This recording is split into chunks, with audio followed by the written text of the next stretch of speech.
I mean, it's single-handedly the greatest moment in my life. Mullins magic takes over March Madness. That's the best shot I've probably seen my whole life. An improbable buzzer beater. The ball just happened to find my hands at the end of the game, and just have to shoot it with confidence. Sends the Huskies to the Final Four.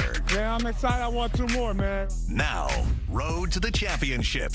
Sponsored by the Connecticut personal injury law firm of Riscassi and Davis.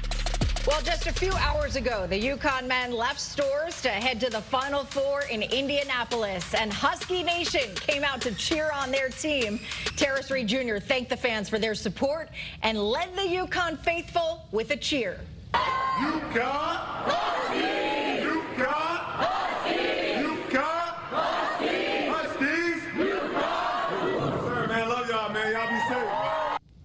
That man and his team now headed to their 3rd Final Four in just 4 years. The road to the championship rolls on, and the UConn men are ready for battle. Now, before we break down Saturday's national semifinal against Illinois, we have to look back at the epic shot that got them there.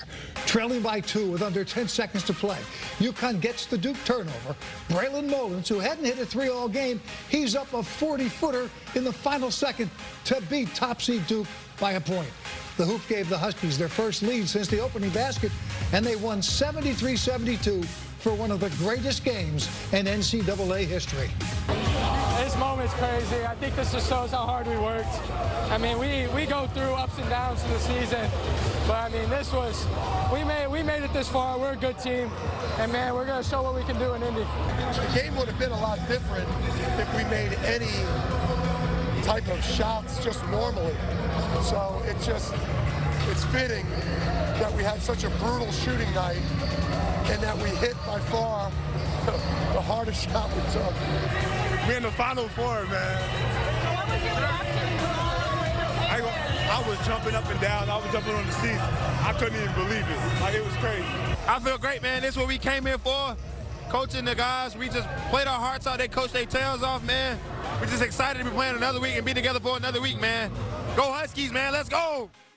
So to recap, the Mullins miracle, it was the only 3 he would hit all game. He was actually 0 for 4 from behind the arc before that.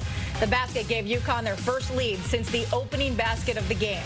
The bucket capped off a 19-point Husky comeback. In fact, UConn became the first team in history to beat a #1 seed when trailing by 15 points at the half.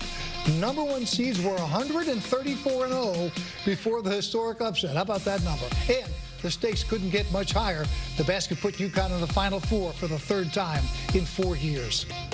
All right, now let's head to the Final Four in Indianapolis. That's where sports reporter Dan Booth has been following the team. Dan, you were there for the Mullins miracle. You talked to all the players after. I can't imagine. What's the move with the team right now? Aaron and Joe, I'll just start with this. Like a lot of basketball fans out there, that is a shot and a moment I'll remember for the rest of my life, and I was fortunate to be able to be in the building to witness it. I was right behind Dan Hurley, seeing all that unfold, seeing his reaction and the coach's reaction, running up and down, the players flying all over the place. I could still hear the crowd popping in my ears, how loud it was in that building down in D.C. And it really was special for a lot of reasons, one of which is, for me at least, it wasn't scripted. It was something that happened off a turnover. It was ad-libbed. Alex Karaban got the chance to shoot the ball, but he decided to pass it back to Braylon, having the confidence to throw it back to a freshman, knowing how much success Alex Karaban has had, especially in big moments over the years. To trust Braylon to knock down that shot says a lot about what they think of him. And Braylon just knocking that down was absolutely incredible. Could not come up big in a bigger moment, despite struggling for the majority of the game. Up until the final 3 minutes of the game, UConn was 1 for 18 from 3, but they finally got a couple to go down, including that big one in the end. And now they're in Indianapolis, coming to Indianapolis to be able to be here for the Final Four, to have a shot to win their 3rd national championship in the last 4 years. And it's somewhat of a homecoming for Braylon Mullins, which is something I'll be diving into in just a little while. But for now, Aaron and Joe, back to you. All right, Dan, we are looking forward to it. We'll see you soon. Thank you so much. Joe, the men heading to their third Final Four in 4 seasons. Right now, there's no debating this team on a dominant run, and it starts and ends with Captain Alex Karaban. He is 17-1 in the NCAA tournament. It's as if he won't let this season end. No, he won't. In the Duke game, he drilled his first 3 of the night with under a minute to play to cut the lead to 1. And with under a minute to go, he swatted away Duke's inbounds pass to Smet, one of the greatest comebacks in March Madness history. It's been unbelievable. I mean, to make it to my third Final Four in 4 years, it's a blessing. It's extremely hard to do.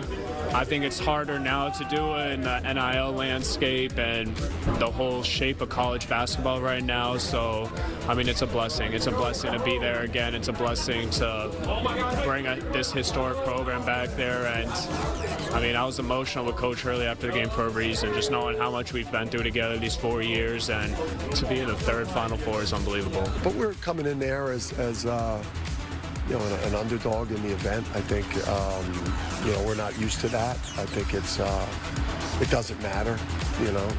You know, we've played 2 of the teams that are in the tournament, and, you know, we're confident in our ability to, you know, to go out there and have as good a chance as anyone in the Final Four.